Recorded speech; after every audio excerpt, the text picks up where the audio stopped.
ಓಂ ಶಾಂತಿ. ದಿನಾಂಕ ಆಗಿದೆ 7/5/2026. ನೀವು ಬ್ರಹ್ಮ ಮುಖ ವಂಶಾವಳಿ ಬ್ರಾಹ್ಮಣರಾಗಿದ್ದೀರಿ. ನಿಮಗೆ ತಂದೆಯ ಮೂಲಕ ಜ್ಞಾನದ 3ನೇ ನೇತ್ರವು ಸಿಕ್ಕಿದೆ. ನೀವೀಗ ಈಶ್ವರನ ಮಡಿಲಿನಲ್ಲಿದ್ದೀರಿ. ಅದ್ವೈತ ರಾಜ್ಯ ಎಲ್ಲಿ ಮತ್ಯಾವುದೇ ಧರ್ಮವೇ ಇರುವುದಿಲ್ಲ. ಆ ರಾಜ್ಯದ ಸ್ಥಾಪನೆಗೆ ಆಧಾರವೇ ಯೋಗಬಲ. ಬಾಹುಬಲದಿಂದ ಎಂದಿಗೂ ಅದ್ವೈತ ರಾಜ್ಯದ ಸ್ಥಾಪನೆಯಾಗಲು ಸಾಧ್ಯವಿಲ್ಲ. ತಂದೆಯು ತಿಳಿಸುತ್ತಾರೆ, ಭಾರತವಾಸಿಗಳ ಮೇಲೆ ಮಾಯಾರೂಪಿ ರಾವಣನ ನೆರಳು ಬಿದ್ದಿದ್ದೆ. ಆದ್ದರಿಂದ ಎಲ್ಲರೂ ದುಃಖಿ ಪತಿತರಾಗಿದ್ದಾರೆ. ತಂದೆಯು ತಿಳಿಸುತ್ತಾರೆ, ನಾನು ಈ ಸಾಧಾರಣ ತನುವಿನಲ್ಲಿ ಬಂದು ನಿಮಗೆ ಪುನಃ ಸಹಜ ರಾಜಯೋಗವನ್ನು ಕಲಿಸುತ್ತಿದ್ದೇನೆ.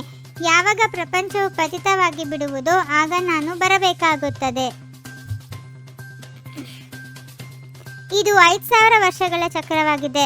ಅರ್ಧಕಲ್ಪ ಸತ್ಯಾತ್ರೇತಾಯುಗವು ದಿನ, ಅರ್ಧಕಲ್ಪ ದ್ವಾಪರ ಕಲಿಯುಗವು ರಾತ್ರಿಯಾಗಿದೆ. ನೀವು ಬ್ರಹ್ಮ ಮುಖ ವಂಶಾವಳಿ ಬ್ರಾಹ್ಮಣರಾಗಿದ್ದೀರಿ. ಈ ಜ್ಞಾನವು ನಿಮಗೆ ತಂದೆಯ ಮೂಲಕ ಸಿಕ್ಕಿದೆ. ಕಲಿಯುಗದಲ್ಲಾಗಲಿ ಅಥವಾ ಸತ್ಯಯುಗದಲ್ಲಾಗಲಿ ಈ ಜ್ಞಾನವು ಯಾರಿಗೂ ಇರುವುದಿಲ್ಲ.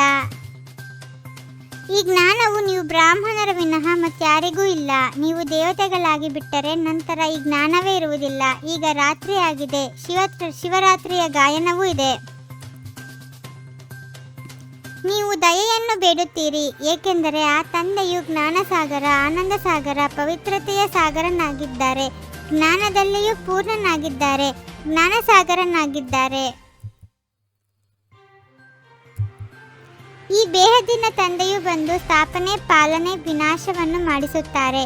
ಆದಿ ಸನಾತನ ದೇವಿ ದೇವತಾ ಧರ್ಮದ ಪಾಲನೆ ಮಾಡಿಸುತ್ತಾರೆ. ತಂದೆಯು ತಿಳಿಸುತ್ತಾರೆ, ವಿಶ್ವದ ರಾಜ್ಯಭಾಗ್ಯವು ಯೋಗ ಬಲದಿಂದ ನನ್ನ ಮೂಲಕವೇ ಸಿಗುತ್ತದೆ. ಅಲ್ಲಿ ಯಾವುದೇ ವಿಭಾಗಗಳಿರುವುದಿಲ್ಲ. ಧರಣಿ, ಆಕಾಶ ಎಲ್ಲವೂ ನಿಮ್ಮದಾಗಿರುತ್ತದೆ. ರಕ್ಷಾಬಂಧನದ ಉತ್ಸವವನ್ನು ಇಷ್ಟೊಂದು ವಿಜೃಂಭಣೆಯಿಂದ ಆಚರಿಸುತ್ತಾರೆ, ಏಕೆಂದರೆ ತಂದೆಯೇ ಬಂದು ಈ ಅಂತಿಮ ಜನ್ಮದಲ್ಲಿ ನೀವಿಬ್ಬರೂ ಪವಿತ್ರರಾಗಿರಿ ಎಂದು ಪ್ರತಿಜ್ಞೆ ಮಾಡಿಸಿದ್ದರು. ನಿಮ್ಮನ್ನು ತಂದೆಯು ಕವಡೆಯಿಂದ ವಜ್ರ ಸಮಾನರನ್ನಾಗಿ ಮಾಡುತ್ತಾರೆ. ನೀವೀಗ ಈಶ್ವರನ ಮಡಿಲಿನಲ್ಲಿದ್ದೀರಿ. ನಿಮ್ಮ ಈ ಅಂತಿಮ ಜನ್ಮವು ಬಹಳ ಅಮೂಲ್ಯವಾಗಿದೆ. ಅವರಂತೂ ದೈಹಿಕ ಸಮಾಜ ಸೇವಕರಾಗಿದ್ದಾರೆ. ನೀವು ಆತ್ಮೀಯ ಸಮಾಜ ಸೇವಕರಾಗಿದ್ದೀರಿ. ನಿಮಗೆ ಕಲಿಸುವವರು ಪರಮಾತ್ಮನಾಗಿದ್ದಾರೆ. ಈಗ ಮೃತ್ಯು ಲೋಕವು ವಿನಾಶವಾಗಿ ಅಮರಲೋಕಕ್ಕೆ ಜಯ ಜಯಕಾರವಾಗುವುದು. ಇದಕ್ಕೆ ಅಮರ ಕಥೆ ಎಂದು ಹೇಳಲಾಗುತ್ತದೆ.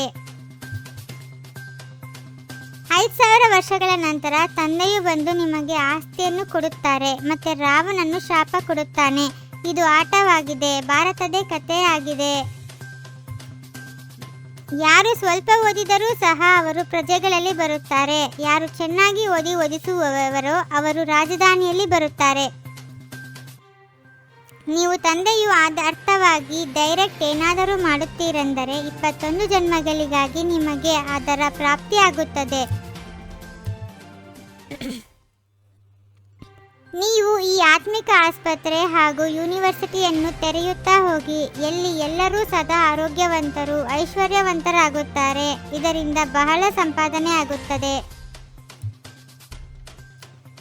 ತಮ್ಮ ಈ ಅಮೂಲ್ಯ ಜೀವನವನ್ನು ಆತ್ಮಿಕ ಸೇವೆಯಲ್ಲಿ ತೊಡಗಿಸಬೇಕಾಗಿದೆ. ವಿಶೇಷವಾಗಿ ಭಾರತ ಮತ್ತು ಇಡೀ ಪ್ರಪಂಚದ ಸೇವೆ ಮಾಡಬೇಕಾಗಿದೆ. ಏಕರಸ ಸ್ಥಿತಿಯ ಮೂಲಕ ಅತೀಂದ್ರಿಯ ಸುಖದ ಅನುಭೂತಿ ಮಾಡುವಂತಹ ಸರ್ವ ಆಕರ್ಷಣೆಗಳಿಂದ ಮುಕ್ತ ಭವ. ಯಾವಾಗ ಇಂದ್ರಿಯಗಳ ಆಕರ್ಷಣೆ ಮತ್ತು ಸಂಬಂಧಗಳ ಆಕರ್ಷಣೆಯಿಂದ ಮುಕ್ತರಾಗುವಿರಿ, ಆಗಲೇ ಅತೀಂದ್ರಿಯ ಸುಖದ ಅನುಭೂತಿ ಮಾಡಲು ಸಾಧ್ಯವಾಗುವುದು.